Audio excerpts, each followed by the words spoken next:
पहला प्रश्न। बुद्ध बातें करते हैं होश की, जागने की, और आप बीच बीच में मस्ती, नशा, शराब और लीनता की बातें भी उठाया करते। बुद्ध पर बोलते समय विपरीत की चर्चा क्यों आवश्यक है, कृपया समझाएं।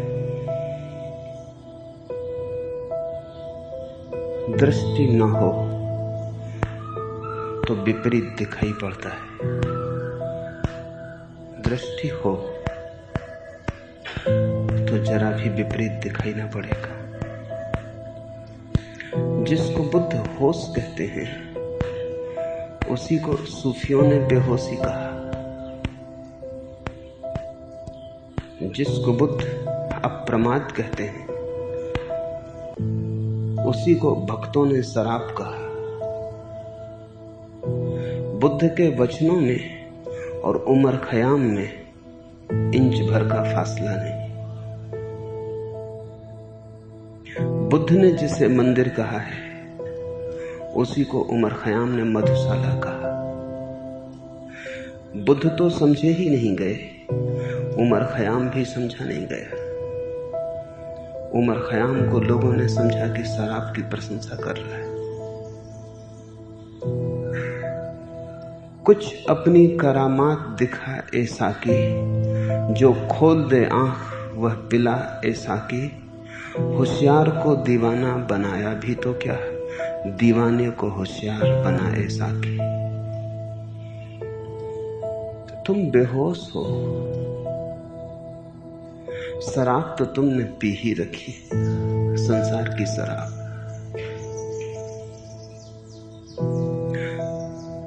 किसी ने धन की शराब पी रखी है और धन में बेहोश है। किसी ने पद की शराब पी रखी है और पद में बेहोश है। किसी ने यश की शराब पी रखी है।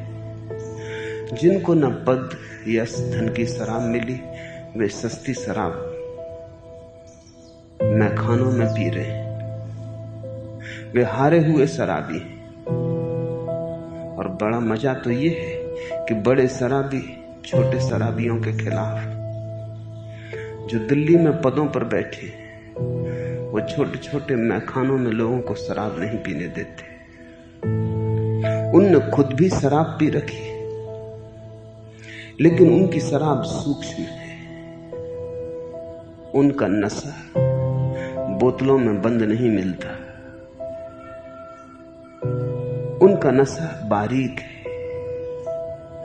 उनके नशे को देखने के लिए बड़ी गहरी आंख चाहिए। उनका नशा स्थूल नहीं। राह पे तुमने शराबी को डगमगाते देखा, राजनेता को डगमगाते नहीं देखा। राह में तुमने शराबी को गिर जाते देखा, धनी के पैर तुमने डगमगाते नहीं देखे।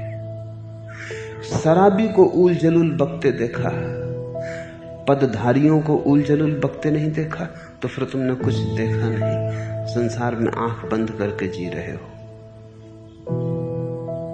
बहुत तरह की शराबें, संसार शराब है। उमर खयाम सूफी या भक्त जिस शराब की बात कर रहे हैं वो ऐसी शराब है जो संसार के नशे को तोड़ दे, जो तुम्हें जगा दे। परमात्मा की शराब का लक्षण है जागरण। इसलिए बुद्ध और उमर खयाम की बातों में फर्क नहीं। जान के ही बुद्ध के साथ इन मस्तानों की भी बात कर रहा हूं, क्योंकि अगर तुम्हें फर्क दिखाई पड़ता रहा तो न तो तुम बुद्ध को समझ सकोगे और न इन दीवानों को। जब इन दोनों में तुम्हें कोई फर्क न दिखाई पड़ेगा तभी तुम समझोगे। परमात्मा का भी एक नशा है, लेकिन नशा ऐसा है कि और सब नशे तोड़ देता है। नशा ऐसा है कि तुम्हारी नींद ही तोड़ देता है। नशा ऐसा है कि जागरण की एक अहिर्निश धारा बहने लगती है। फिर भी उसे नशा क्यों कहें तुम पूछोगे। जब होश आता है तो नशा क्यों कहें। नशा इसलिए है कि होश तो आता है, मस्ती नहीं जाती। होश तो आता है, मस्ती बढ़ जाती है। और ऐसा होश भी क्या जो मस्ती भी छीन ले। फिर तो मरुस्थल का हो जाएगा होश, फिर तो रूखा सूखा होगा, फिर तो हरियाली ना होगी, फूल ना खिलेंगे और पक्षी गीत ना गाएंगे और झरने ना बहेंगे और आकाश के तारों में सौंदर्य ना होगा। या तो तुम उमर खयाम को समझ लेते हो कि ये किसी साधारण शराब की प्रशंसा कर रहा है, और या तुम समझ लेते हो कि बुद्ध मस्ती के खिलाफ है। दोनों ना समझियां हैं। बुद्ध मस्ती के खिलाफ नहीं है। बुद्ध से ज्यादा मस्त आदमी तुम कहां पाओगे। तुम कहोगे जरा अड़चन की बात है, बुद्ध को किसी ने कभी नाचते नहीं देखा। मीरा नाचती है, चैतन्य नाचते हैं, बुद्ध को कब किसने नाचते देखा। पर मैं तुमसे कहता हूं ऐसे भी नाच हैं जो दिखाई नहीं पड़ते। और मैं तुमसे ये भी कहता हूं कि नाच की एक ऐसी आखिरी स्थिति भी है जहां सब स्थिर हो जाता है। ऐसा भी नाच है जहां कंपन नहीं होता। किसी और उदाहरण से समझें जो तुम्हारी समझ में आ जाए, क्योंकि ये बात तो बेबूझ हो जाएगी, पहेली बन जाएगी। कोई मर जाता है परिजन, तो तुमने आंखों से आंसू बहाते लोग देखे। कभी तुमने उस दुख की घड़ी को भी देखा है जब आंसू भी नहीं बहते। ऐसे भी दुख है। दुख की आत्यंतिक ऐसी भी गहराई है कि आंख से आंसू भी नहीं बहते, मुंह से आह भी नहीं निकलती। दुख इतना गहन हो जाता है कि आंसू बहाना भी दुख की बेइज्जती मालूम होगी। दुख इतना गहन हो जाता है कि रोना भी व्यर्थ मालूम होगा। रोते भी वे हैं जिनके दुख में अभी थोड़ी सुख की सुविधा है, जिनका दुख पूरा नहीं है। रोते भी वे हैं जिनके दुख ने अभी आखिरी तक नहीं छू लिया है, हृदय की आखिरी कोर तक को नहीं भिगो दिया है। चिल्लाते भी वे हैं जिनका दुख स्थूल है। तुमने कभी ऐसी घड़ी जरूर देखी होगी कि दुख महान हुआ, दुख इतना बड़ा था कि तुम संभाल ना पाए, आंखें भी संभाल ना पाई, आंसू भी संभाल ना पाए, सब सन्नाटा हो गया। आघात इतना गहरा था कि कंपन ही ना हुआ। मनोवैज्ञानिक कहते हैं अगर ऐसी घड़ी हो तो किसी भी तरह उस व्यक्ति को रुलाने की चेष्टा करनी चाहिए, अन्यथा वो मर भी जा सकता है। किसी भांति उसे हिलाओ, रुलाओ, उसकी आंखों में किसी भांति आंसू ले आओ, ताकि आघात हल्का हो जाए, ताकि आघात बह जाए, ताकि दुख आंसुओं से निकल जाए और भीतर राहत आ जाए। तुम दुख के कारण रोते हो या दुख से छुटकारा पाने के कारण रोते हो? तुम दुख के कारण रोते हो या दुख से राहत पाने के लिए रोते हो? दुख जब सघन होता है तो आवाज भी नहीं उठती। दिल जब सच में ही टूट जाता है तो आवाज भी नहीं उठती। ठीक इससे विपरीत अब तुम समझ सकोगे। मीरा नाचती है, अभी नाच सकती है, इसलिए अभी नाच इतना गहरा नहीं गया है। अभी लीनता और समाधि की दशा इतनी गहरी नहीं गई है जहां नाच भी खो जाए। ऐसे भी नाच हैं जहां नाच भी खो जाता है, ऐसे भी दुख हैं जहां आंसू भी नहीं होते। बुद्ध भी नाच रहे हैं, लेकिन बड़ा सूक्ष्म है ये नृत्य। ये इतना सूक्ष्म है कि स्थूल आंखें न पकड़ पाएंगी। इसे तो केवल वही देख पाएंगे जिन्होंने ऐसा नाच जिया हो, जाना हो। मैं तुमसे कहता हूं बुद्ध नाच रहे,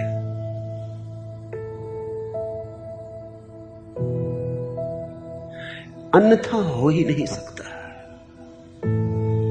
मैं तुमसे कहता हूं बुद्ध ने पी ली वो शराब जिसकी मैं बात कर रहा हूं।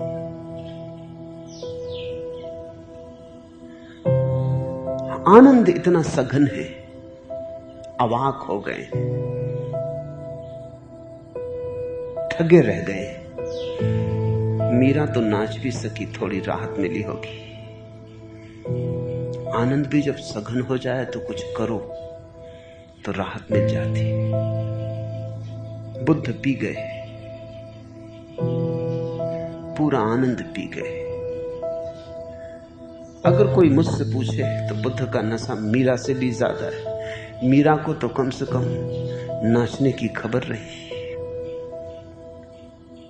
बुद्ध को उतनी खबर भी ना रही। ध्यान रखना, जब मैं मीरा या बुद्ध या किन्हीं और की बात करता हूं तो ये बातें तुलनात्मक नहीं है, कंपैरेटिव नहीं। मैं किसी को छोटा बड़ा नहीं कह रहा हूं। मैं तो सिर्फ तुम्हें समझाने के लिए बात ले रहा हूं, तुम्हें बुद्ध समझ में आ जाए तो तुम्हें उमर खयाम भी समझ में आ जाएगा। फिट्जराल्ड ने, जिसने उमर खयाम का अंग्रेजी में अनुवाद किया, उमर खयाम को बर्बाद कर दिया,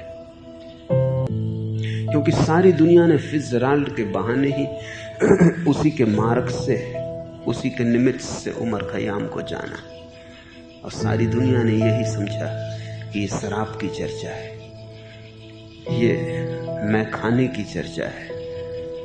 ये मैं खाने की चर्चा नहीं है, शराब की चर्चा नहीं, ये मंदिर की बात है। कुछ अपनी करामात दिखाए साकी, जो खोल दे आंख वह पिलाए साकी, होशियार को दीवाना बनाया भी तो क्या, दीवाने को होशियार बनाए साकी। बुद्ध ने ऐसी ही शराब ढाली जिसमें दीवाने होशियार बन जाते। वही उनका अप्रमाद योग है, वही उनकी जागरण की कला है। लेकिन मैं इसको फिर शराब कहता हूं, क्योंकि मैं चाहता हूं तुम ये ना भूल जाओ कि ये रूखी सूखी जीवन स्थिति नहीं, बड़ी हरी भरी है। ये रेगिस्तान नहीं है, मरुद्यान है। यहाँ फूल खिलते हैं, पक्षी चहचहाते हैं, यहाँ चांद तारे घूमते हैं, यहाँ गीतों का जन्म होता है, यहाँ रोए रोए में, जर्रे जर्रे में अज्ञात की प्रतिध्वनि सुनी जाती है। यहाँ मंदिर की घंटियों का नाद है और मंदिर में जलती धूप की सुगंध है। बुद्ध नीरस नहीं बैठे, हीरा संभाल के बैठे। कबीर ने कहा है, हीरा पायो गांठ गठियायो। तुम ऊपर ही ऊपर मत देखते रहना, गांठ ही दिखाई पड़ती है। भीतर हीरे को गठिया के बैठे, हिलते भी नहीं, इतना बड़ा हीरा है। कंपित भी नहीं होते, इतना बड़ा हीरा है। इतनी बड़ी संपदा मिली है कि धन्यवाद देना भी ओछा पड़ जाएगा, छोटा पड़ेगा। अहोभाव भी प्रकट क्या करे, अहोभाव प्रकट करने वाला भी खो गया है। कौन धन्यवाद दे, कौन अनुग्रह की बात करे, कौन उत्सव मनाए। मैं तुमसे ये कह रहा हूं कि ऐसे उत्सव भी हैं जब उत्सव भी ओछा पड़ जाता है। इसलिए जान के ही बात कर रहा हूं। जब उमर खयाम की कभी तुमसे बात करूंगा तो बुद्ध की भी बात करूंगा, क्योंकि न तो उमर खयाम समझा जा सकता है बुद्ध के बिना, न बुद्ध समझे जा सकते हैं उमर खयाम के बिना। मेरी सारी चेष्टा यही है कि जिनको तुमने विपरीत समझा है उनको तुम इतने गौर से देख लो कि उनकी विपरीतता खो जाए और अलग अलग रंगों और रूपों में तुम्हें एक ही सौंदर्य की झलक मिल जाए। मीरा के नाच में अगर तुम्हें बुद्ध बैठे मिल जाएं और बुद्ध की ध्यानस्थ प्रतिमा में अगर तुम्हें मीरा का नाच मिल जाए तो हाथ लग गई कुंजी, मंदिर का द्वार तुम भी खोलने में समर्थ हो जाओगे। जिन्होंने इससे अन्यथा देखा उन्होंने देखा नहीं। उन अंधों की बातों में मत पड़ना।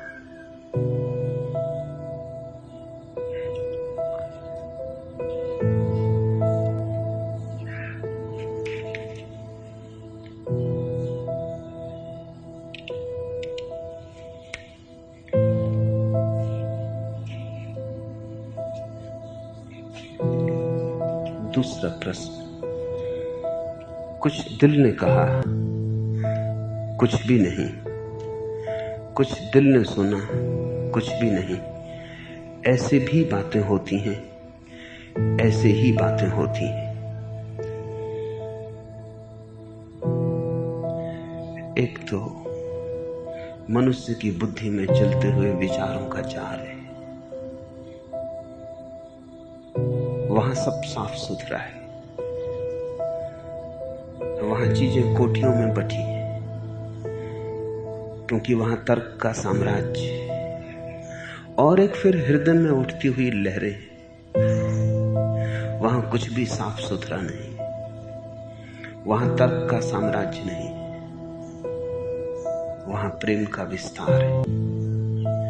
वहां हर लहर दूसरी लहर से जुड़ी है। वहां कुछ भी अलग थलग नहीं है, सब संयुक्त है। वहां शून्य भी बोलता है और बोलना भी सन्नाटे जैसा है। वहां नृत्य भी आवाज नहीं करता और वहां सन्नाटा भी नाचता है। तर्क की जितनी कोठियां हैं, जैसे जैसे तुम हृदय के करीब आते हो टूटती चली जाती हैं। तर्क के जितने हिसाब हैं, जैसे जैसे तुम हृदय के करीब आते चले जाते हो वे हिसाब व्यर्थ होने लगते हैं। जितनी धारणाएं हैं विचार की, वे धारणाएं बस जब तक मस्तिष्क में तुम जीते हो, खोपड़ी ही तुम्हारा जब तक घर है तब तक अर्थपूर्ण है। जैसे ही थोड़े गहरे गए, जैसे ही थोड़ी डुबकी ली, जैसे ही थोड़े अपने में लीन हुए, जैसे ही हृदय के पास सरकने लगे, वैसे ही सब रहस्य हो जाता है। जो जानते थे पता चलता है वो भी कभी जाना नहीं। जो सोचते थे कभी नहीं जाना, एहसास होता है जानने लगे। ज्ञात छूटता है, अज्ञात में गति होती है। किनारे से नाव मुक्त होती है और उस सागर में प्रवेश होता है जिसका फिर कोई किनारा नहीं। इस किनारे से नाव मुक्त होती है उस तरफ जहां फिर कोई दूसरा किनारा नहीं। तटहीन सागर है हृदय का, वहां बड़ी पहेली बन जाती। कुछ दिल ने कहा, कुछ भी नहीं। कुछ दिल ने सुना, कुछ भी नहीं। ऐसे भी बातें होती, ऐसे ही बातें होती। दिल को सुनने की कला सीखनी पड़ेगी। अगर पुरानी आदतों से ही सुना, जिस ढंग से मन को सुना था, बुद्धि को सुना था, अगर उसी ढंग से सुना तो तुम हृदय की भाषा न समझ पाओगे। वो भाषा भाव की है। उस भाषा में शब्द नहीं, संवेग है। उस भाषा में शब्दकोश से तुम कुछ भी सहायता ना ले सकोगे। उस भाषा में तो जीवन के कोश से ही सहायता लेनी पड़ेगी। और इसलिए अक्सर लोग हृदय के करीब जाने से डर जाते हैं, क्योंकि हृदय के पास जाते ऐसा लगता है जैसे पागल हुए जाते हैं। सब साफ सुथरापन नष्ट हो जाता है। ऐसा ही समझो कि विराट जंगल है जीवन का, और तुमने एक छोटे से आंगन को साफ सुथरा कर लिया है, काट दिए झाड़ झंखाड़, दीवारें बना ली हैं। अपने आंगन में तुम सुनिश्चित हो। जरा आंगन से बाहर निकलो तो जंगल की विराटता घबराती। वहां खो जाने का डर है। वहां कोई राजपथ नहीं, पगडंडियां भी नहीं है, राजपथ तो बहुत दूर। उस विराट बीहड़ जंगल में, जीवन के जंगल में, तो तुम चलो, जितना चलो उतना ही रास्ता बनता है। चलने से रास्ता बनता है। चलने के लिए कोई रास्ता तैयार नहीं है, रेडीमेड, वहां कुछ भी नहीं है। इसलिए आदमी डरता है, लौट आता है अपने आंगन में। यही तो अड़चन है। बुद्धि तुम्हारा आंगन है, जहां सब साफ सुथरा है, जहां गणित ठीक बैठ जाता है। प्लेटो ने अपनी अकादमी, अपने स्कूल के द्वार पर लिख रखा था, जो गणित ना जानता हो वो भीतर ना है। प्लेटो ये कह रहा है, जिसने बुद्धि की भाषा ना सीखी हो वहां भीतर ना है। मेरे द्वार पर भी लिखा है कुछ। प्लेटो तो लिख सकता है क्योंकि बुद्धि के पास शब्द है, मैं लिख नहीं सकता, लेकिन मेरे द्वार पर भी लिखा है कि जो हृदय की भाषा ना समझता हो वो भीतर ना है। क्योंकि यहां हम उस जगत की ही बात कर रहे हैं जिसकी कोई बात नहीं हो सकती। यहां हम उसी तरफ जाने की चेष्टा में संलग्न हैं जहां जाना अपने को मिटाने जैसा है, जहां केवल वे ही पहुंचते हैं जो अपने को खोने को तत्पर होते हैं। तो डर लगेगा, इसीलिए तो लोग प्रेम से भयभीत हो गए हैं। प्रेम की बात करते हैं, प्रेम करते नहीं।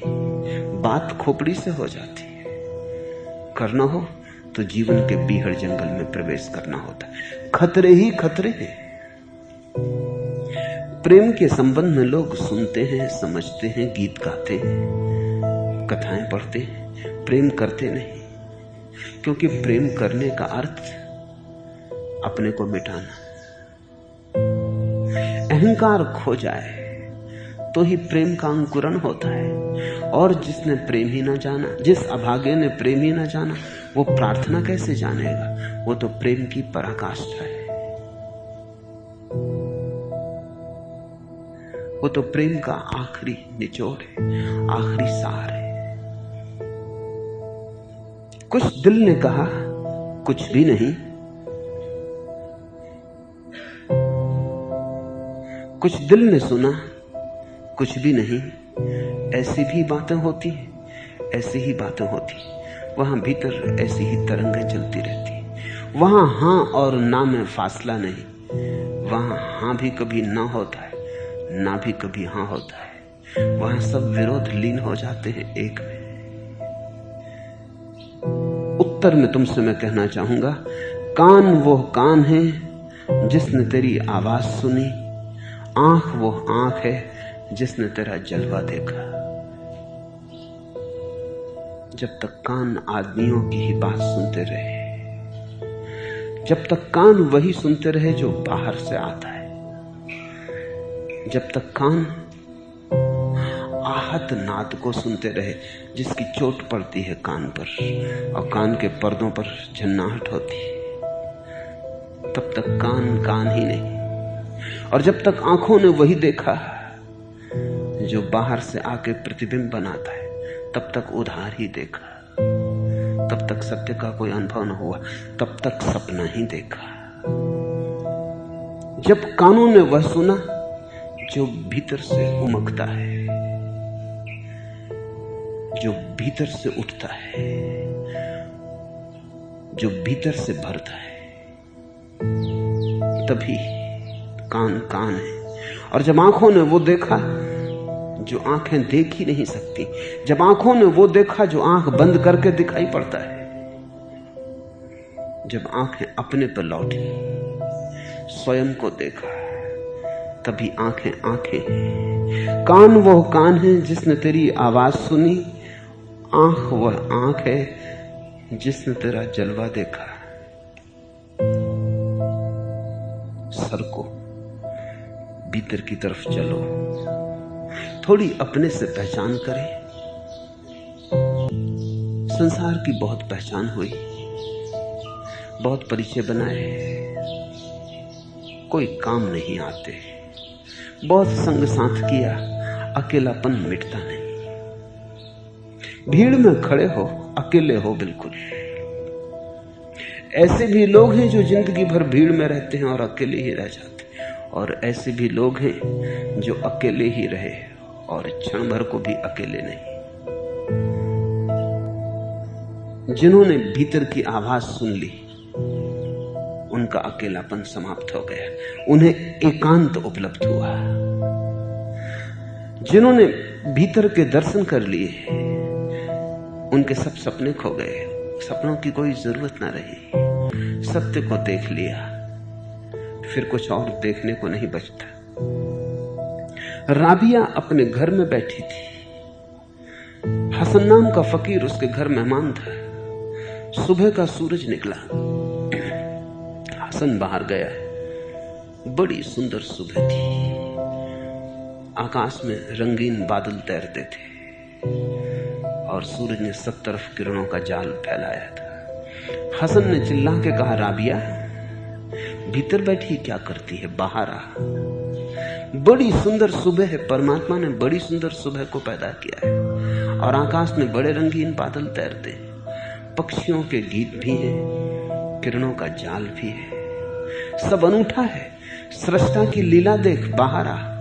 राबिया खिलखिला के हंसी और उसने कहा, हसन तुम्हें भीतर आ जाओ, क्योंकि हम उसे ही देख रहे हैं जिसने सुबह बनाई, जिसने सूरज को जन्म दिया, जिसके किरणों के जाल को देख कर तुम प्रसन्न हो रहे हो। भीतर आओ, हम उसे ही देख रहे हैं।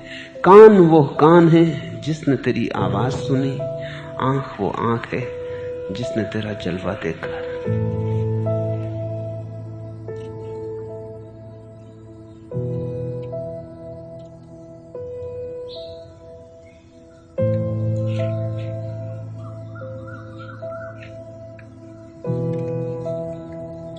तीसरा प्रश्न,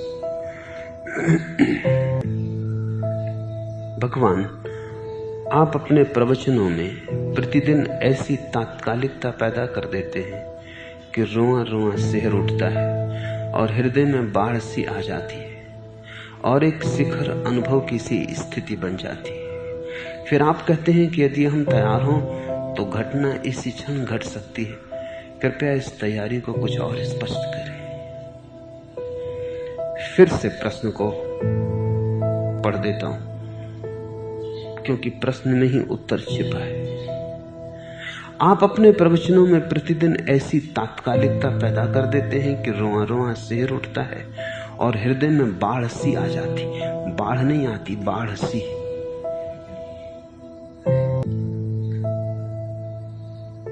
और एक शिखर अनुभव की सी स्थिति बन जाती। शिखर नहीं, शिखर की सी। वही उत्तर है, वही तैयारी चूक रही है। बुद्धि झूठे सिक्के बनाने में बड़ी कुशल है। बाढ़ की सी स्थिति बना देती। बाढ़ का आना और है, बाढ़ के आते तो फिर हो गई घटना, लेकिन बाढ़ किसी स्थिति से नहीं होगी। ये तो ऐसा ही जैसे तट पर बैठे हैं, नदी में तो बाढ़ नहीं आती। सोच लेते हैं, एक सपना देख लेते हैं, ख्वाब देखा कि बाढ़ किसी स्थिति आ गई, फिर आंख खोल के देखी गांव अपनी जगह है, न गांव डूबा न कुछ बहा, नदी अपनी जगह। बाढ़ किसी स्थिति आई और गई। कूड़ा करकट वहीं के वहीं पड़ा है, कुछ भी बहाना, कुछ ताजा ना हुआ, कुछ नया ना हुआ। मैं जब बोल रहा हूं तो दो तरह की संभावनाएं बन सकती। तुम मुझे अगर बुद्धि से सुनो तो ज्यादा से ज्यादा बाढ़ की सी स्थिति बनेगी। बुद्धि बड़ी कुशल है और बुद्धि तुम जो चाहो उसी का सपना देखने लगती। बुद्धि से मत सुनो, कृपा करो, बुद्धि को जरा बीच से हटाओ। सीधे सीधे होने दो बात, हृदय की हृदय से। बुद्धि से सुनते हो तब तब तरंगें बुद्धि में उठती हैं, लेकिन बुद्धि की तरंगें तो पानी में खींची गई लकीरों जैसी हैं, बन भी नहीं पाती और मिट जाती। बुद्धि का भी कोई भरोसा है? विचार क्षण भर नहीं ठहरते और चले जाते, आए भी नहीं कि गए। बुद्धि तो मुसाफिर खाना है, वहां कोई घर बना के कभी रहा है? रेलवे स्टेशन का प्रतीक्षालय है, यात्री आते हैं जाते हैं। वहां तुम्हारे जीवन में कोई शाश्वत का नाद न बजेगा। इस धम्मो सनातनो, उस सनातन का बुद्धि से कोई संबंध न हो पाएगा। बुद्धि क्षण भंगुर है, पानी के बबूले बने मिटे, उनमें तुम घर मत बसाना। कभी कभी पानी के बबूले में भी सूरज की किरणों का प्रभाव ऐसे रंग दे देता है, इंद्रधनुष छा जाते। मेरी बात तुम सुनते हो, बुद्धि सुनती है, तरंगायित हो जाती, बाढ़ की सी स्थिति बन जाती। एक सपना तुम देखते हो, फिर उठे गए, बाढ़ चली गई, तुम जहां थे वहीं के वहीं रह गए। कूड़ा करकट भी न बहा, तुम्हें पूरा बहा ले जाने की तो बात ही दूर। शायद तुम और भी मजबूत होकर जम गए, क्योंकि एक बाढ़ तुम्हें लगा आई और चली गई और तुम्हारा कुछ भी ना बिगाड़ पाई। ऐसे तो तुम रोज सपने देखते रहो बाढ़ों के, कुछ भी ना होगा। बुद्धि को हटा दो। जब सुनते हो तो बस सुनो, विचारो मत। सुनना काफी है, विचारना बाधा है। मैं तुमसे ये नहीं कह रहा हूं कि मैं जो कहता हूं उसे मान लो, क्योंकि वो मानना भी बुद्धि का है। मानना बुद्धि का, न मानना बुद्धि का, स्वीकार करना बुद्धि का, अस्वीकार करना बुद्धि का। मैं तुमसे ये नहीं कहता कि जो मैं तुमसे कह रहा हूं उसे तुम मान लो। न मैं तुमसे कहता हूं न मानो, न कहता हूं मानो। मैं तो कहता हूं सिर्फ सुन लो, सोचो मत। बुद्धि को कह दे तू चुप। तुम मुझे ऐसे ही सुनो जैसे अगर पक्षी कोई गीत गाता हो उसे सुनते हो। तब तो बुद्धि कोई काम नहीं कर सकती, यद्यपि वहां भी थोड़े अपने हाथ फैलाती, थोड़े झपट्टे मारती, कहती बड़ा सुंदर है, कल सुना था वैसा ही गीत है, ये कौन सा पक्षी गा रहा है। थोड़े बहुत हाथ मारती, लेकिन ज्यादा नहीं, क्योंकि पक्षी की भाषा तुम नहीं समझते। मैं तुमसे कहता हूं मेरी भाषा भी तुम समझते मालूम पड़ते हो, समझते नहीं, क्योंकि जो मैं बोल रहा हूं वही मैं बोल नहीं रहा हूं। जो मैं तुम्हें कहता हुआ सुनाई पड़ रहा हूं उससे कुछ ज्यादा तुम्हें देना चाहता हूं। शब्दों के साथ साथ शब्दों की पोटलियों में बहुत शून्य बांधा है, स्वरों के साथ साथ उनके पीछे पीछे बहुत सन्नाटा भी भेजा है। जो कह रहा हूं वही नहीं, अनकहा भी कहे हुए के पीछे पीछे छिपा आ रहा है। तुम अगर बुद्धि से ही सुनोगे तो जो मैंने कहा वही सुनोगे, अनकहा से वंचित रह जाओगे। जो कहा ही नहीं जा सकता उससे तुम वंचित रह जाओगे। बाढ़ उससे आती, दृश्य के साथ जो अदृश्य को बांधा है, प्रतीकों के साथ उसे रख दिया है जिसका कोई प्रतीक नहीं। शब्दों की पोटलियों में शून्य को संभाला है। अगर बुद्धि से सुना, पोटली हाथ लग जाएगी, पोटली के भीतर जो था वो खो जाएगा। उसी के लिए पोटली का उपयोग था। कंटेंट खो जाएगा, विषय वस्तु खो जाएगी, कंटेनर खाली डब्बा हाथ लग जाएगा। तब बाढ़ की सी स्थिति मालूम पड़ेगी। सुनो, सोचो मत। सुनो, मानने न मानने की जरूरत ही नहीं है। मैं तुमसे कहता हूं सुनने से ही मुक्ति हो सकती है, अगर तुम मानने न मानने के जाल को खड़ा ना करो। क्योंकि जैसे ही तुम्हारे मन में सवाल उठा कि ठीक है, मानने योग्य है, या सवाल उठा ठीक नहीं है, मानने योग्य नहीं, जब तुम कहते हो ठीक है, मानने योग्य है, तो तुम क्या कर रहे हो? तुम ये कह रहे हो मेरे अतीत से मेल खाती है बात, मेरे विचारों से तालमेल पड़ता है, मेरी अतीत की श्रद्धा, मान्यताएं, सिद्धांत, शास्त्र उनके अनुकूल है। तो तुमने मुझे कहां सुना? तुमने अपने अतीत को ही मुझसे पुनः पुनः सिद्ध कर लिया। यहां मैं तुम्हारे अतीत को सही सिद्ध करने के लिए नहीं। तो फिर बाढ़ कैसे आएगी जिसको बहाना था? बाढ़ जिसे ले जाती वो और मजबूत हो गया। या तुमने कहा कि नहीं, बात जमती नहीं, अपने शास्त्र के अनुकूल नहीं, प्रतिकूल है, अपने सिद्धांतों का साथ नहीं बैठता, तो तुमने अपने को तोड़ ही लिया अलग। जोड़ते हो तो बुद्धि से, तोड़ते हो तो बुद्धि से। यहां कुछ बात ही और हो रही, न जोड़ने का सवाल है न तोड़ने का सवाल है। अगर बुद्धि बीच से हट जाए तो जोड़े कौन, तोड़े कौन? एक ही बचता है, जुड़े कौन, टूटे कौन? अगर बुद्धि हट जाए तो तुम पाओगे कि मैं तुम्हारे भीतर वहां हूं, तुम मेरे भीतर यहां हो।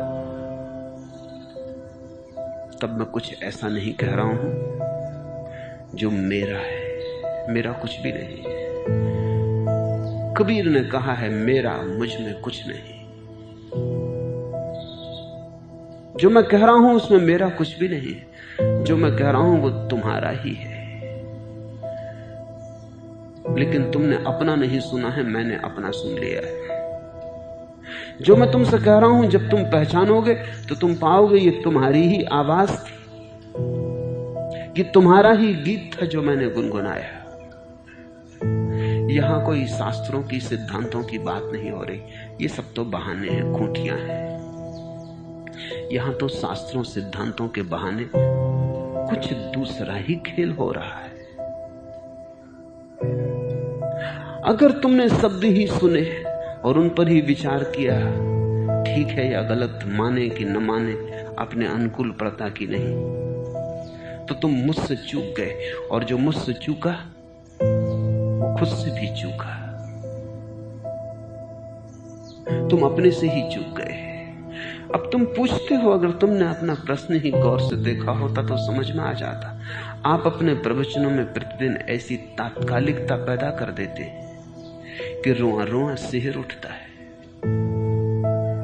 और हृदय में बाढ़ सी आ जाती। बाढ़ सी, सावधान, बाढ़ सी से बचना। बाढ़ चाहिए और एक शिखर अनुभव की सी स्थिति बन जाती। शिखर अनुभव की सी, सावधान, ये झूठा सिक्का है। मन के एक स्वभाव को समझ लो। तुम जो चाहते हो मन उसकी प्रतिमाएं बना देता है। वो कहता है ये लो, हाजिर है। दिन भर तुम भूखे रहे, रात सपना देखते हो कि सुस्वादु भोजन कर रहे हो। मन कहता है दिन भर भूखे रहे, ये लो, भोजन हाजिर है। लेकिन रात तुम कितना ही सुस्वादु भोजन करो, पेट ना भरेगा। हालांकि नींद संभल जाएगी। भूखे रहते तो नींद लगना मुश्किल होती। सपने ने कहा ये लो भोजन, मजे से कर लो और सो जाओ। तुमने सपने में भोजन कर लिया, सो गए। तुमने कभी ख्याल किया नींद में प्यास लगी, गर्मी की रात है, शरीर ने बहुत पसीना छोड़ दिया, नींद में प्यास लग गई। अब डर है, अगर प्यास बढ़ जाए तो नींद टूट जाए। तो मन कहता है उठो। उठे तुम सपने में, गए रेफ्रिजरेटर के पास, सपने में ही कोका कोला पी लिया, लौट के अपने बिस्तर पे सो गए निश्चिंत।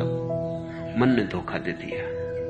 प्यास अपनी जगह है, न तुम उठे न तुम गए कहीं, बस एक स्वप्न, एक बाढ़ सी, कोका कोला सा।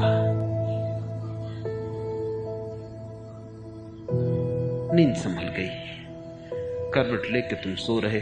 सुबह पता चलेगा कि अरे प्यासे रात भर पड़े रहे। स्वप्न का काम है निद्रा की रक्षा। कहीं नींद टूट ना जाए तो स्वप्न का इंतजाम है। स्वप्न सुरक्षा है, नींद को नहीं टूटने देता, सब तरह से बचाता है और धोखा पैदा हो जाता है। कम से कम नींद में तो काम चल जाता है। सुबह जागोगे तब पता चलेगा। जिस दिन जागोगे उस दिन सोचोगे बाढ़ सी, किस धोखे में रहे, किस सपने में खो गए। इन बातों का भरोसा मत करो। इससे एक बात साफ है कि जो भी मैं कहता हूं तुम्हारी बुद्धि उसकी छानबीन करती फिर तुम्हारे भीतर जाता है। तुम्हारी बुद्धि पहरेदार की तरह खड़ी है। जो मैं कहता हूं बुद्धि पहले परीक्षण करती है उसका, फिर भीतर जाने देती। परीक्षण ही करे तो भी ठीक है, उसका रंग रूप भी बदल देती है, अतीत के अनुकूल बना देती। बुद्धि यानी तुम्हारा अतीत, जो तुमने अब तक जाना है, अनुभव किया है, पढ़ा है, सुना है, उस सब का संग्रह। तो तुमसे कोई नई बात कही ही नहीं जा सकती और मैं तुमसे नई ही बात करने की जिद किए बैठा हूं। तुम वही सुन सकते हो जो पुराना है। मैं तुमसे वही कहने की जिद किए बैठा हूं कि जो नया है। जो नित्य नूतन है वही सनातन है। जो प्रतिपल नया है वही सनातन है। जो कभी पुराना नहीं हो सकता वही पुरातन है। लेकिन तुम्हारी बुद्धि वहां बैठी है अपना सारा धूल जमाए हुए। कोई भी चीज आती है बुद्धि उसके रंग को बदल देती। तब तुम सुन पाते हो, पर वो सुनना धोखा हो गया। फिर बाढ़ की सी स्थिति बनती, वहीं तैयारी चूक गई। मैं तुमसे कहता हूं इसी क्षण घटना घट सकती है यदि तुम तैयार हो। तैयार का क्या अर्थ? तैयार का इतना ही अर्थ अगर तुम अपनी बुद्धि को किनारे रख देने को तैयार हो। अगर तुम कहते हो ठीक है हो जाए साक्षात्कार सीधा सीधा, आए हमारे दिल में, दिल से ही मिलाएंगे। ये बीच में भूमिका बांधने के लिए बुद्धि ना होगी, परिचय करवाने के लिए बुद्धि ना होगी, तो अभी इसी घड़ी घटना घट सकती है। धर्म के लिए ठहरने की कोई जरूरत ही नहीं, उसका कल से कुछ लेना देना नहीं। आज हो सकता है। धर्म सदा नगद है, उधार नहीं। कल का कोई आश्वासन नहीं देता मैं तुम्हें। अभी हो सकता है, इसी क्षण हो सकता है। कल का तो तुम्हें वे ही आश्वासन देते हैं जो तुम्हारी बुद्धि को ही अपील कर रहे हैं, तुम्हारी बुद्धि को ही निमंत्रण दे रहे हैं। मैंने तुम्हारी बुद्धि को कोई निमंत्रण नहीं दिया है, तुम्हें बुलाया है। जिस दिन भी तुम आओगे बुद्धि को अलग रखकर, किनारे हटाकर, उसी क्षण मिलन संभव है।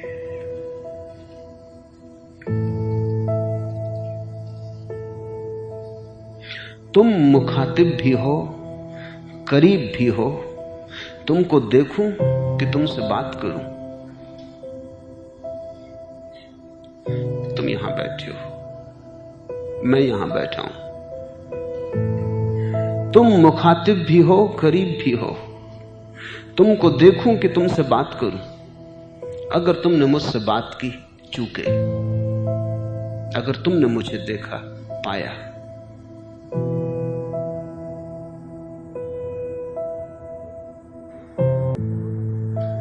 यहां मैं तुमसे बोल भी रहा हूं और यहां हूं भी। बोलना सिर्फ बहाना है। बोलना तो सिर्फ तुम्हें बुलाना है। बोलना तो सिर्फ यह है कि खाली तुम न बैठ सकोगे मेरे पास इतनी देर। रोज रोज खाली बैठने को तुम ना आ सकोगे, उतनी समझ की तुमसे अपेक्षा नहीं। अगर मैं चुप हो जाऊंगा तुम धीरे धीरे चढ़ते चले जाओगे। तुम कहोगे खाली ही वहां बैठना है, तो अपने घर ही बैठ लेंगे। घर भी तुम न बैठोगे, क्योंकि तुम कहोगे खाली बैठने से क्या सार, इतना समय तो धन में रूपांतरित हो सकता है, कुछ कमा लेंगे, कुछ कर लेंगे। मैं तुमसे बोल रहा हूं ताकि तुम्हें उलझाए रखूं। ऐसे ही जैसे छोटा बच्चा ऊधम कर रहा हो, खिलौना दे देते, खिलौने से खेलता रहता है, उतनी देर कम से कम शांत रहता है। तुमसे बात करता हूं, शब्द तो खिलौने हैं, थोड़ी देर तुम खेलते रहो, शायद खेलने में मन तल्लीन हो जाए। ठहर जाओ तुम थोड़ी देर मेरे पास, शायद तुम आंख उठा कर देखो और मैं तुम्हें दिखाई पड़ जाऊं। असली सवाल वही है, असली काम वही है। उसी क्षण असली काम शुरू होगा जिस दिन तुम मुझे देखोगे। तुम मुखातिब भी हो, करीब भी हो। तुमको देखूं कि तुमसे बात करूं। कब तक तुम मुझसे बात करते रहोगे? देखो अब, और तैयारी का कोई अर्थ नहीं। बात होती है बुद्धि से, देखना होता है हृदय से। जब तुम देखते हो तो आंखों के पीछे हृदय आ जाता है, जब तुम बात करते हो तो आंखों के पीछे बुद्धि आ जाती। बुद्धि यानी तुम्हारे विचार करने का यंत्र, हृदय यानी तुम्हारे प्रेम करने का यंत्र। देखना एक प्रेम की घटना है, और अगर प्रेम से नहीं देखा तो क्या खाक देखा। जब आंख से प्रेम उंडलता हो तभी देखना घटता है। मैं तुम्हारे सामने भी हूं, तुमसे बात भी कर रहा हूं। अब ये तुम्हारे ऊपर है, तुम अपने से पूछ लो। तुम मुखातिब भी हो, करीब भी हो। तुमको देखूं कि तुमसे बात करूं। बात तुम करते रहो, जन्मों जन्मों तक बात से बात निकलती रहेगी। बात मैं करता रहूंगा, बात करने में कहीं कोई अड़चन है, बात से सरल कहीं कोई और बात है। लेकिन ये सिर्फ बहाना था, बहाना था कि शायद इसी बीच किसी दिन खिलौनों से खेलते खेलते तुम आंख उठा के देख लो। खिलौनों में उलझे होने के कारण मन तो खिलौनों में उलझा रह जाए और तुम्हारी आंख मुझे मिल जाए। बुद्धि शब्दों में उलझी तो उलझी रहे, कभी किसी क्षण में रंध्र मिल जाए, थोड़ी जगह मिल जाए और तुम झांक के मेरी तरफ देख लो। उसी क्षण घटना घट सकती है। मैं देने को तैयार हूं, तुम जिस दिन लेने को तैयार होगे।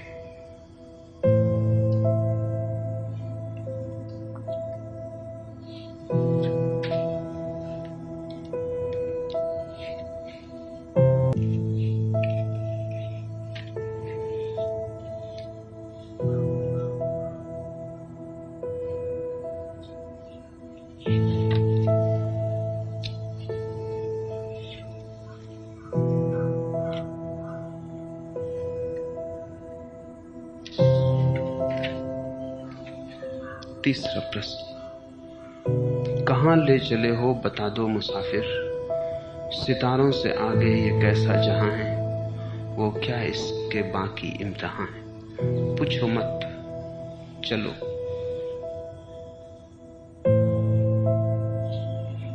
पूछना भी बुद्धि की होशियारी है। प्रेम के मार्ग पर भी बुद्धि पूछती है, कहां ले चले हो। और प्रेम के मार्ग पर बुद्धि चल नहीं सकती, और बुद्धि अगर पूछती रहे तो तुम्हें भी न चलने देगी। कभी तो इतना साहस करो कि चलो चलते हैं, पूछेंगे नहीं। यही तो प्रेम का लक्षण। अगर मुझसे प्रेम है तो पूछने की कोई जरूरत नहीं, चल पड़ो। पूछना प्रेम के अभाव का द्योतक है। पहले से सब पक्का कर लेना है। कहां जा रहे हैं, क्यों जा रहे हैं, क्या प्रयोजन है, अपना कोई लाभ है, नहीं, कहीं ले जाने वाला अपना ही कोई लाभ तो नहीं देख रहा है, कहीं ले जाने वाला धोखा तो नहीं दे रहा है।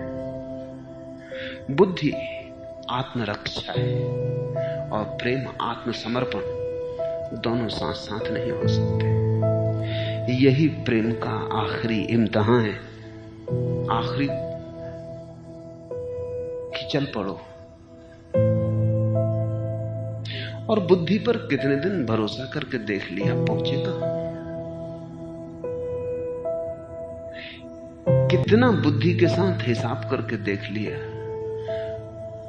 मंजिल कहीं आती तो दिखाई पड़ती नहीं, झलक भी नहीं मिलती, फिर भी इस पर भरोसा किए जा रहे हो। ठीक ठीक बुद्धिमान आदमी अपनी बुद्धि पर संदेह करने लगता है। वो बुद्धि की पराकाष्ठा है। जब अपनी बुद्धि पर संदेह आता है, आना चाहिए, सिर्फ बुद्धुओं को अपनी बुद्धि पर संदेह नहीं आता। कितने दिन से चलते हो उसी के साथ, कहां पहुंचे हो, फिर भी भरोसा उसी पर है। जिस दिन भी तुम्हें यह दिखाई पड़ जाएगा, उसी दिन जीवन में एक नया मार्ग खुलता है, एक नया द्वार खुलता है। वो हमेशा पास ही था, कोई बहुत दूर ना था। बुद्धि हृदय में फासला ही कितना, वो पास ही था, अब भी पास है। लेकिन जब तक तुम बुद्धि की ही सुने जाओगे, पूछे चले जाओगे, ये पूछना आश्वस्त होने की चेष्टा है। कैसे मैं तुम्हें आश्वस्त करूं? कुछ भी मैं कहूं वो मेरा ही कहना होगा, तुम्हारा अनुभव न बन जाए। जब तक तुम्हारा अनुभव न बन जाए, तब तक मुझ पे भरोसा कैसे आएगा? तो दो ही उपाय हैं, या तो तुम जैसे चलते हो वैसे ही चलते रहो। शायद कभी थकोगे, अनंत जन्मों के बाद उबोगे, होश आएगा, तो फिर किसी का हाथ पकड़ोगे। वो हाथ अभी भी उपलब्ध है, वो हाथ सदा उपलब्ध रहेगा। उस हाथ का मुझसे या किसी का कोई लेना देना नहीं है। वो हाथ तो परमात्मा का है। वो परमात्मा का हाथ अनेक हाथों में प्रविष्ट हो जाता है, कभी बुद्ध के हाथ में, कभी मोहम्मद के हाथ में, लेकिन तुम्हारा हाथ उसे पकड़ेगा तभी तो कुछ होगा। और तुम तभी पकड़ोगे जब तुम अज्ञात की यात्रा पर जाने को तैयार हो। मत पूछो कहां ले चले हो, बता दो मुसाफिर। एक तो बताना मुश्किल, क्योंकि तुम्हारी भाषा में उस जगत के लिए कोई शब्द नहीं है, और बताने पर भी तुम भरोसा कैसे करोगे? पूछो बुद्ध से, वो कहते हैं निर्वाण। पूछो मीरा से, वो कहती है कृष्ण, बैकुंठ। क्या होता है शब्दों को सुनने से? मीरा के चारों तरफ खोज के देखो, तुम्हें बैकुंठ का कोई पता ना चलेगा, कि बैकुंठ तो मीरा के भीतर है। और जब तक वैसा ही तुम्हारे भीतर ना हो जाए, जब तक तुम भी डुबकी ना लगा लो, मत पूछो कहां ले चले हो, बता दो मुसाफिर। सितारों के आगे ये कैसा जहां है? सितारों के आगे का अर्थ ही यही होता है, जहां तक दिखाई पड़ता है उसके आगे। सितारों का मतलब है जहां तक दिखाई पड़ता है।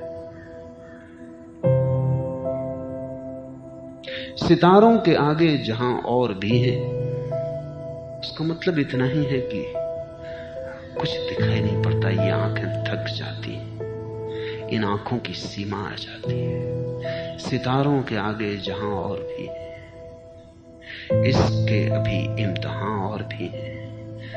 इसका इम्तिहान क्या है? वही जहां नहीं दिखाई पड़ता है, वहां भी किसी के ऊपर भरोसा है। जहां नहीं दिखाई पड़ता वहां भी श्रद्धा, जहां नहीं दिखाई पड़ता वहां भी चलने का साहस। तुम जिसे संदेह कहते हो, गौर से खोजना, कहीं वो सिर्फ कायरता तो नहीं, कहीं डर तो नहीं, कहीं भय तो नहीं कि कहीं लूट न लिए जाएं, कहीं ऐसा तो नहीं कि कैसे पक्का करें कौन लुटेरा है, कौन मार्गदर्शक है। लेकिन इसकी फिक्र छोड़ो, पहले ये सोचो तुम्हारे पास लुट जाने को है भी क्या? तुम पहले ही लुट चुके हो। संसार से बड़ा और लुटेरा तुम्हें अब कहां मिलेगा?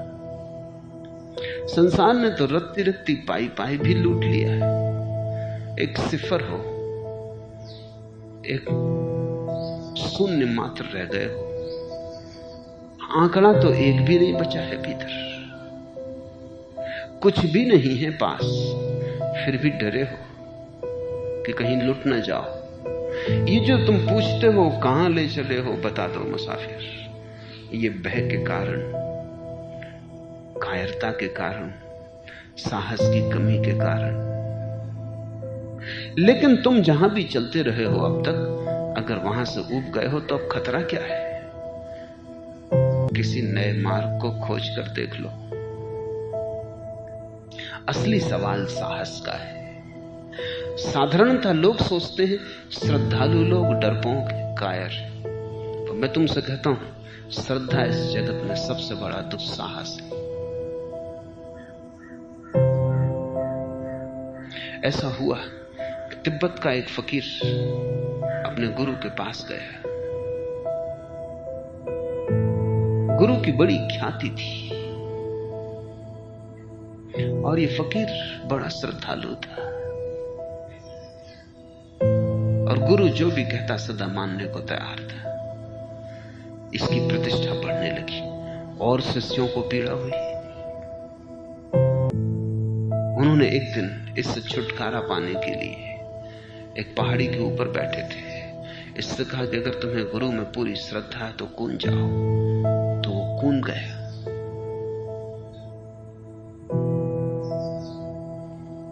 उन्होंने तो पक्का माना कि हुआ खत्म। नीचे जाकर देखा तो वो पद्मासन में बैठा था और ऐसा सौंदर्य और ऐसी सुगंध उन्होंने कभी किसी व्यक्ति के पास ना देखी थी जो उसके चारों तरफ बरस रही थी। वो तो बड़े हैरान हुए, सोचा संयोग है।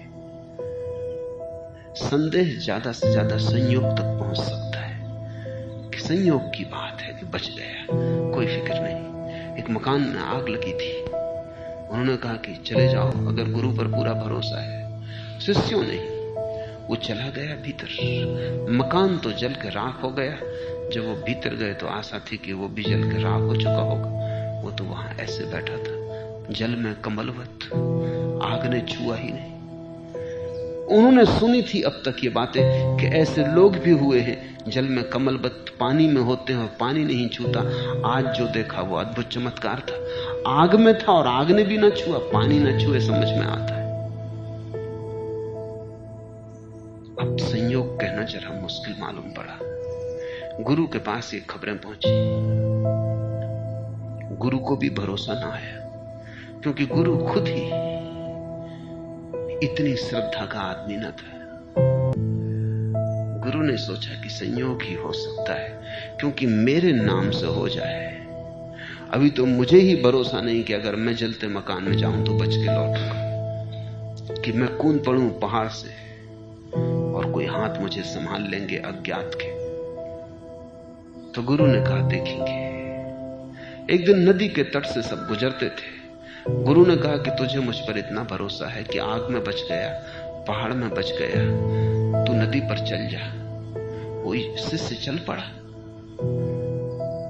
नदी ने उसे न डुबाया। वो नदी पर ऐसा चला जैसे जमीन पे चल रहा हो।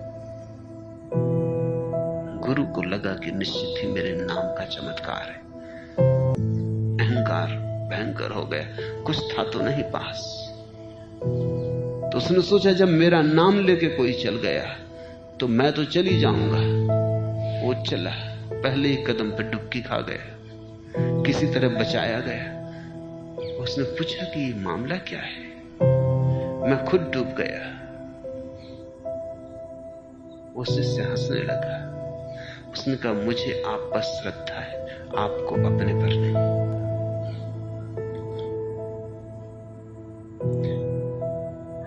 श्रद्धा बचाती है। कभी कभी ऐसा भी हुआ है कि जिन पे तुमने श्रद्धा की उनमें कुछ भी न था, फिर भी श्रद्धा ने बचाया। और कभी कभी ऐसा भी हुआ है जिन पे तुमने श्रद्धा न की उनके पास सब कुछ था, लेकिन अश्रद्धा ने डुबोया है। कभी बुद्धों के पास भी लोग संदेह करते रहे और डूब गए, और कभी इस तरह के पाखंडियों के पास भी लोगों ने श्रद्धा की और पहुंच गए। तो मैं तुमसे कहता हूं गुरु नहीं पहुंचाता, श्रद्धा पहुंचाती।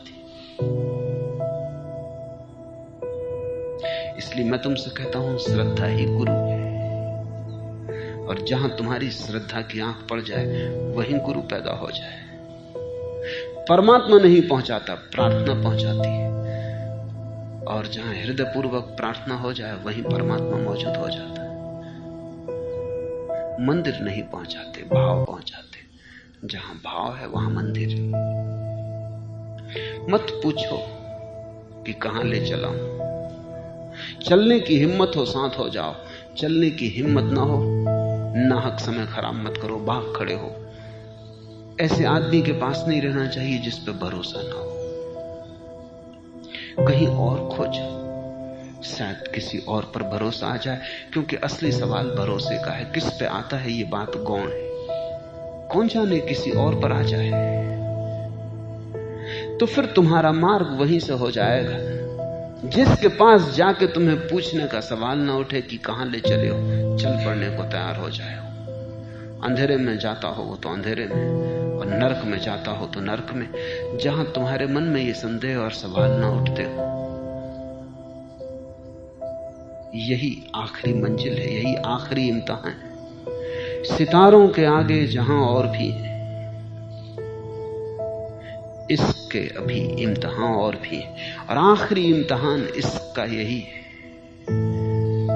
कि प्रेम इतना अनन्य हो, श्रद्धा इतनी अपूर्व हो कि श्रद्धा ही नाव बन जाए, कि प्रेम ही बचा ले। मार्ग नहीं पहुंचाता, श्रद्धा पहुंचाती।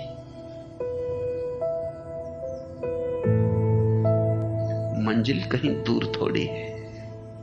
जिसने प्रेम किया उसने अपने भीतर पा ली।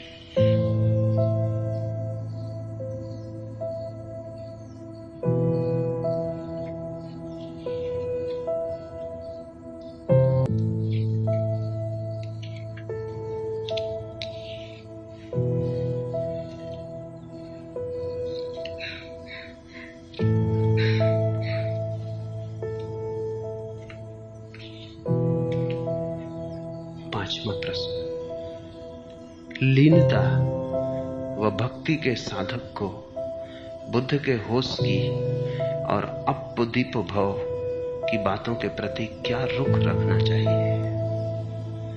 जरूरत क्या है? तुम्हें सभी के प्रति रुख रखने की जरूरत क्या है? तुम अपनी श्रद्धा का बिंदु चुन लो, से सबको भूल जाओ। तुम्हें कोई सारे बुद्धों के प्रति श्रद्धा थोड़ी रखनी। एक पर तो रख लो, सब पर रखने में तो तुम बड़ी झंझट में पड़ जाओगे। एक पर ही इतनी मुश्किल है, सब पर तुम कैसे रख सकोगे? तुम एक मंदिर को तो मंदिर बना लो, सब मस्जिद, सब गुरुद्वारे, सब शिवालय, उनकी तुम चिंता में मत पड़ो। क्योंकि जिसका एक मंदिर मंदिर बन गया वो वो एक दिन अचानक पा लेता है कि सभी मस्जिदों में, सभी गुरुद्वारों में वही मंदिर है। एक सिद्ध हो जाए सब सिद्ध हो जाता है। और अगर तुमने ये चेष्टा की कि मैं सभी में श्रद्धा रखूं, तुम्हारे पास श्रद्धा इतनी कहां है। इतना बांटोगे, रत्ती रत्ती श्रद्धा हो जाएगी। अगर अल्लाह को पुकारना हो तो पूरे प्राण से अल्लाह को ही पुकार लो। अल्लाह ईश्वर तेरे नाम, इस तरह की बकवास में मत पड़ना, क्योंकि तब न तुम्हारे राम में बल होगा और न तुम्हारे अल्लाह में बल होगा।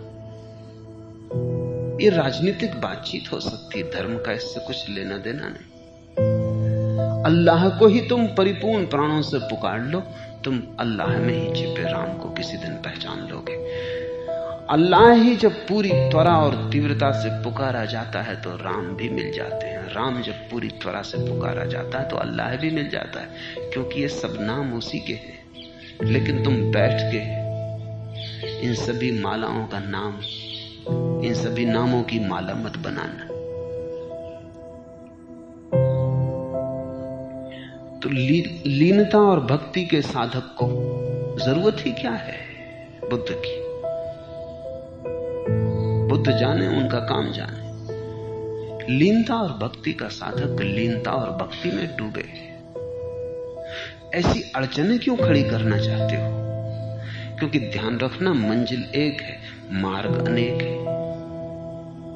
तुम अगर सभी मार्गों पर एक साथ चलना चाहो, पागल हो जाओगे। चलोगे तो एक ही मार्ग पर, यद्यपि सभी मार्ग उसी मंजिल पर पहुंचा देते। लेकिन अगर तुम्हें बंबई जाना हो तो तुम एक ही मार्ग चुनोगे। अगर तुमने सभी मार्ग चुन लिए तो 2 कदम इस मार्ग पर चलोगे, 2 कदम उस मार्ग पर चलोगे, 4 कदम किसी और मार्ग पर चलोगे। तुम पहुंचोगे कैसे? एक ही मार्ग पर चलोगे तो पहुंचोगे। भक्त की दुनिया अलग है। भक्त के देखने के ढंग अलग है, भक्त के तौर तरीके अलग है, भक्त की जीवन शैली अलग है, साधक की जीवन शैली अलग है। साधक होश को साधता है, होश से ही मस्ती को पाता है। भक्त मस्ती को साधता है, मस्ती से ही होश को पाता है। जबाने होश से ये कुफ्र सर्जत हो नहीं सकता। मैं कैसे बिन पिए ले लूं, खुदा का नाम है साकी। भक्त की बड़ी अलग दुनिया है। वो कहता हम तो खुदा का नाम भी लेंगे तो बिना पिए नहीं ले सकते। खुदा का नाम है, कोई साधारण बात है कि बिना पिए ले लें?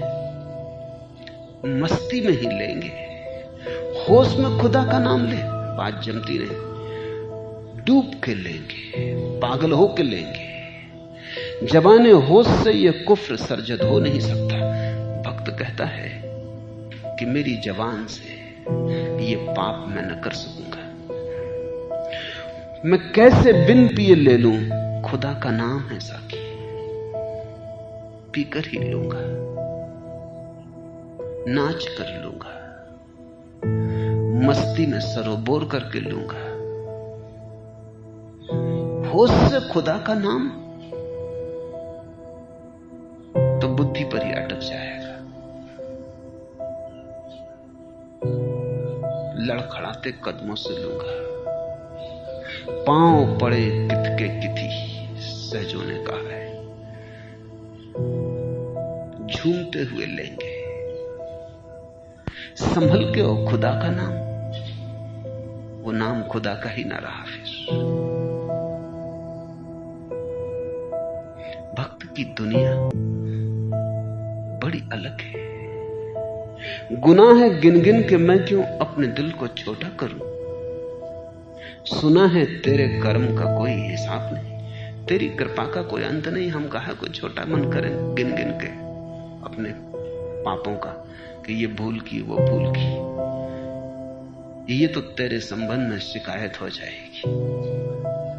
भक्त कहता है हम अपने भूलों और पापों का हिसाब रखें। गुनाह है गिन गिन के मैं क्यों अपने दिल को छोटा करूं। सुना है तेरे कर्म का कोई हिसाब नहीं।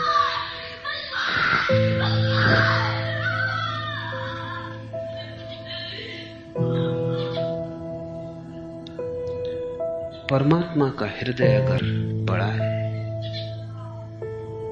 अगर परमात्मा की करुणा अपार है, तो हम अपने मन को क्यों छोटा करें?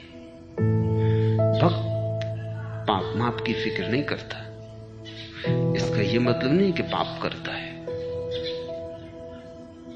भक्त परमात्मा में ऐसा लीन हो जाता है कि पाप होते नहीं। जिसने परमात्मा को इतने हृदय से याद किया हो, उससे पाप कैसे होंगे? इसे तुम समझ लो। भक्त पाप छोड़ता नहीं, परमात्मा को पकड़ता है, पाप छूट जाते हैं। साधक पाप छोड़ता है, पाप के छूटने से परमात्मा को पाता है। साधक को चेष्टा करनी पड़ती रखती रखती। साधक संघर्ष है, संकल्प है। भक्त समर्पण है। भक्त कहता है तेरी करुणा इतनी अपार है कि हम क्यों नाहक दीन हुए जाएं कि ये भूल हो गई, वो भूल हो गई। तू भी कहीं इन भूलों की फिक्र करेगा? हमारी भूलों का तू हिसाब रखेगा? हम इतने छोटे हैं कि बड़ी भूलें भी तो हमसे नहीं होती। तुमने कौन सी बड़ी भूल की, जरा सोचो। और अगर परमात्मा हिसाब रखता हो तो परमात्मा ना हुआ कोई दुकानदार हो गया। तुम्हारी भूलें भी क्या है? क्या भूल की है तुमने? भक्त तो कहता है अगर की भी होगी तो तूने ही करवाई होगी, तेरी कोई मर्जी रही होगी। भक्त तो ये कहता है कि ये भी खूब मजा है, तूने ही बनाया जैसे हमें, अब हमसे भूलें हो रही और सजा हमको। ये भी खूब मजा है, ये भी खूब रही। बनाए तू, करवाए तू, फंस जाए हम। भक्त अपने को बीच में नहीं लेता। वो कहता तेरा काम तू जान, तूने बनाया, जैसा बनाया, जो करवाया वो हुआ। हम तेरे हैं, अब तू ही समझ। भक्त का ढंग और साधक कहता है भूलें हो गई, एक एक भूल को काटना है, सुधारना है। तो तुम अपना मार्ग चुन लो एक दफा, फिर बार बार ये मत पूछो कि मैंने भक्त का मार्ग चुन लिया, अब मैं होश भी साधना चाहता हूं। फिर बात गलत हो जाएगी कि मैंने भक्त का मार्ग चुन लिया, अब मुझे योगासन भी करने। नाचने वाले को कहां फुर्सत योगासन करने की। और क्या मजा है योगासन का जिसको नाचना आ गया। और नाच से बड़ा कहीं कोई योगासन। योगासन का अर्थ होता है जहां हम उससे मिलकर एक हो जाएं। नाच से बड़ा कहीं कोई योगासन, क्योंकि नाच से बड़ा कहां कौन सा योग है। नृत्य महायोग है, पर वो भक्त की बात है। अगर भक्त का मार्ग चुन लिया तो भूलो। बुद्ध को भूल जाने से कोई अड़चन न होगी और बुद्ध कुछ नाराज न होंगे। जब तुम मंजिल पर पहुंचोगे उनका आशीर्वाद भी तुम्हें मिलेगा ही कि तुम आ गए और मुझे छोड़ के भी आ गए। लेकिन अगर बुद्ध को चुना है तो फिर छोड़ दो भक्त की बात। कहीं ऐसा न हो कि ये तुम्हारे मन की तरकीबें हो कि तुम जो चुनते हो वो करना नहीं है तो दूसरे को बीच में ले आते हो ताकि अड़चन खड़ी हो जाए, दुविधा बन जाए। दुविधा बन जाए तो करें कैसे? बुद्ध को चुन लिया, पर्याप्त है बुद्ध, किसी की कोई जरूरत नहीं। फिर मीरा और चैतन्य को भूल जाओ, फिर कृष्ण को बीच में लाओ ही मत। बुद्ध काफी है, ये इलाज पर्याप्त है, उनकी चिकित्सा पूरी है, उसमें किसी और को जोड़ने की कोई जरूरत नहीं। लेकिन वो ढंग और, वो दुनिया और, वहां एक एक भूल को काटना है, होश को साधना है, संकल्प को प्रगाढ़ करना है, अपने को निखारना है, शुद्ध करना है। तुम जब निखर जाओगे, शुद्ध हो जाओगे, तब परमात्मा तुम में उतरेगा। भक्त परमात्मा को बुला लेता और कहता तुम आ जाओ, मुझसे तो क्या निखरेगा, मुझसे क्या सुधरेगा। तुम आ जाओगे, तुम्हारी मौजूदगी ही निखार देगी, सुधार देगी। दोनों तरह से लोग पहुंचे, मेरे लिए कोई चुनाव नहीं, दोनों बिल्कुल ठीक है। तुम अपनी प्रकृति के अनुकूल मार्ग को चुन लो। अगर तुम समर्पण कर सकते हो तो भक्ति, अगर तुम समर्पण न कर सकते हो, समर्पण ही तुम्हारा रस हो, अनुकूल पड़ता हो, तो फिर योग, तप, ध्यान उनके लिए जो प्रेम में डूबने से घबराते हो, प्रार्थना उनके लिए जो प्रेम में डूबने को तत्पर हो।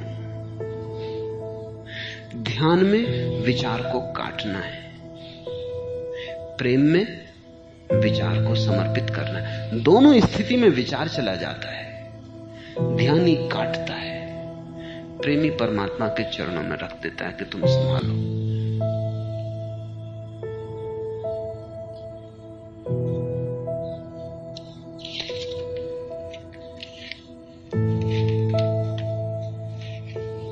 आखिरी प्रश्न,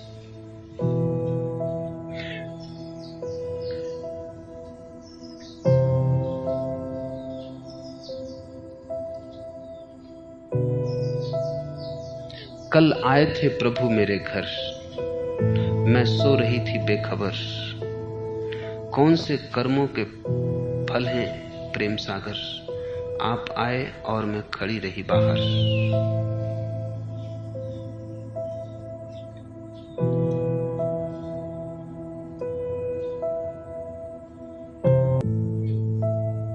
जीवन जैसे जैसे थोड़ा थोड़ा झुकेगा, जैसे जैसे अहंकार थोड़ा थोड़ा गलेगा, वैसे वैसे अंधेरे से अंधेरी रात में भी उसकी बिजलियां कौंधनी शुरू हो जाती। तुम झुके नहीं कि उसका आना शुरू हुआ नहीं, तुम ही बाधा हो, तुम ही दीवार बन के खड़े हो। तुम गिर जाओ, उसका खुला आकाश सदा से ही मुक्त है। परमात्मा दूर नहीं है, तुम अकड़े खड़े हो, तुम्हारी अकड़ ही दूरी है। तुम्हारा नप जाना, तुम्हारा झुक जाना ही निकटता हो जाएगी। उपनिषद कहते हैं परमात्मा दूर से दूर और पास से भी पास है। दूर जब तुम अकड़ जाते हो, दूर जब तुम पीठ कर लेते हो, दूर जब तुम जिद कर लेते हो कि है ही नहीं, दूर जब तुम कहते हो मैं ही हूं तू नहीं, पास जब तुम कहते हो तू ही है मैं नहीं हूं, जब तुम आंख खोलते हो, जब तुम अपने पात्र को, अपने हृदय के पात्र को उसके सामने फैला देते हो, तब तुम भर जाते हो हजार हजार खजानों से। प्रभु तो रोज ही आ सकता है, आता ही है, उसके अतिरिक्त और कौन आएगा। जब तुम नहीं पहचानते तब भी वही आता है, जब तुम पहचान लेते हो धन्य भाग, जब तुम नहीं पहचानते तब भी उसके अतिरिक्त और कोई ना कभी आया है ना आएगा, वही आता है।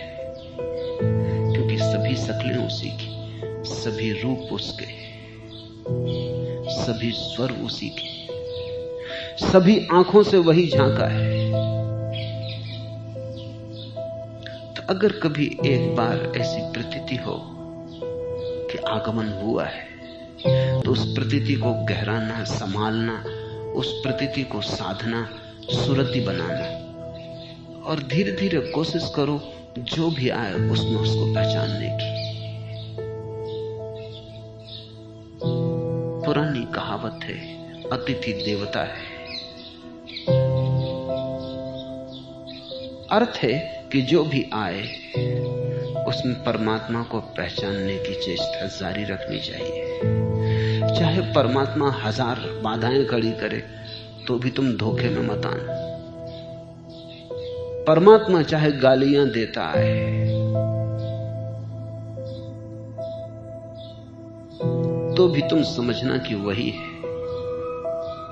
मित्र में तो दिखाई पड़े ही, शत्रु में भी दिखाई पड़े, अपनों में तो दिखाई पड़े ही, पराओं में भी दिखाई पड़े। रात के अंधेरे में ही नहीं, दिन के उजाले में भी, नींद और सपनों में ही नहीं, जागरण में भी। अभी तुम कली हो और जितने पदचाप तुम्हें उसके सुनाई पड़ने लगे, उतनी ही पखुरियां तुम्हारी खुलने लगेंगी। तुम्हारी पीड़ा में समझता हूं, कभी कभी उसकी झलक मिलती है और खो जाती है, कभी कभी आता पास लगता है और पद ध्वनियां दूर हो जाती, लगता है मिला मिला और कोई सूत्र हाथ से छूट जाता है। चमन में फूल तो खिलते सभी ने देख लिए, चमन में फूल तो खिलते सभी ने देख लिए, सिसकते गुंजे की हालत किसी को क्या मालूम। वो जो कली का रोना है, सिसकना है, सिसकते गुंजे की हालत किसी को क्या मालूम।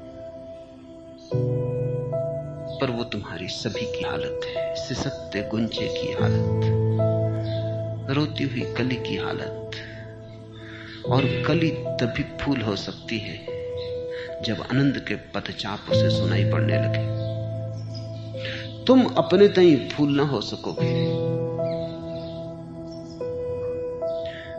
सुबह जब सूरज उगता है और सूरज की किरणें नाच उठती हैं आके कली की निकटता में, सामीप्य में, कली के ऊपर, जब सूरज की किरणों के हल्के हल्के पद कली पर पड़ते हैं तो कली खिलती है, फूल बनती है। जब तक तुम्हारे ऊपर परमात्मा के पदचाप ना पड़ने लगे, उसके स्वर आके आघात ना करने लगे, तब तक तुम कली की तरह ही रहोगे।